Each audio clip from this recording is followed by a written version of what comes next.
চলো প্রজাপতি আমরা বাসায় যাই। আজকে আমার বাসায় যেতে একটু ইচ্ছা করছে না। কেন? বাসায় ঢোকার সাথে সাথে মা বলবে এটা করো না, ওটা করো না, এভাবে করো না, ওভাবে করো না।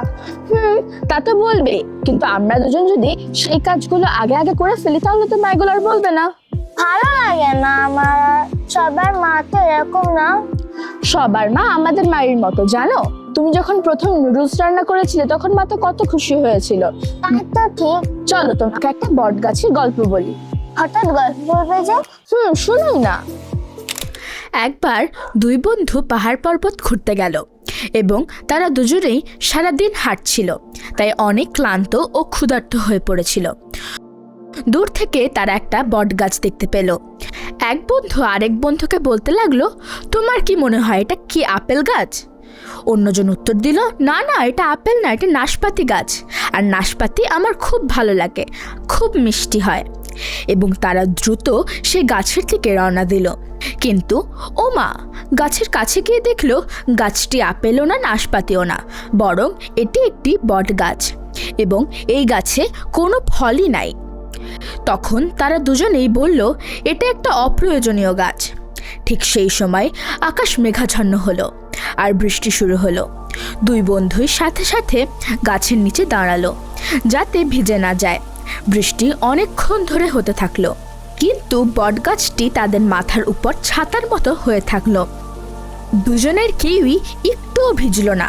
তারা অনেকক্ষণ অপেক্ষা করলো আর সন্ধ্যা হয়ে আসলো। দুই বন্ধুর মধ্যে একজন বলে উঠল, আমার ঠান্ডা লাগছে, চলো আমরা একটু আগুন জ্বালাই। ভাগ্যক্রমেই গাছের নিচে আগের পড়ে থাকা কিছু ডাল ছিল, যা সংগ্রহ করে তারা গাছের নিচেই আগুন জ্বালালো এবং একটু গরম অনুভব হলেই তারা দুজনে ক্লান্ত হয়ে ঘুমানোর জন্য প্রস্তুতি নিল। সারা রাত বৃষ্টি হলো আর দমকা বাতাস বইতে লাগলো। তো দুই বন্ধুই অপ্রয়োজনীয় ভাবছিল যে গাছটিকে তার নিচে নিরাপদভাবে নিশ্চিন্তে বিশ্রাম করলো। তুমি এই গল্পটা বললে কেন দিদি? কারণ তুমি মনে করছো মা বাবা আমাদের উপর অযথাই রাগ করে, অনেক কিছু করতে বলে যেগুলো আমাদের প্রয়োজন নেই, ঠিক সেই বট গাছটির মতো। কিন্তু বলো তো গল্প শেষে কি হলো? বটগাছটি তাদের আশ্রয় দিল, যেটাকে তারা অপ্রয়োজনীয় ভেবেছিল। ঠিক তাই, মা বাবা আমাদের কাছে বট গাছটির মতো, তাই তাদের কথা শুনতে হবে, সারাদিন তাদের কথা মতো কাজ করতে হবে এবং তাদের সাথে সময় কাটাতে হবে। হ্যাঁ দিদি, আমি বুঝতে পেরেছি। এখন চলো আমরা বাসায় যাই। চলো।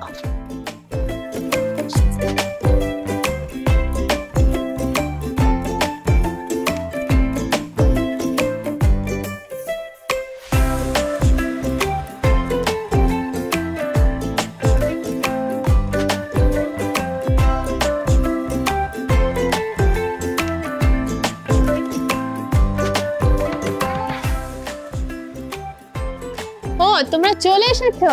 হ্যাঁ তাহলে তোমরা এখন একটু বসো, আমি তোমাদের জন্য নাস্তা নিয়ে আসি, ঠিক আছে? ঠিক আছে। ওকে।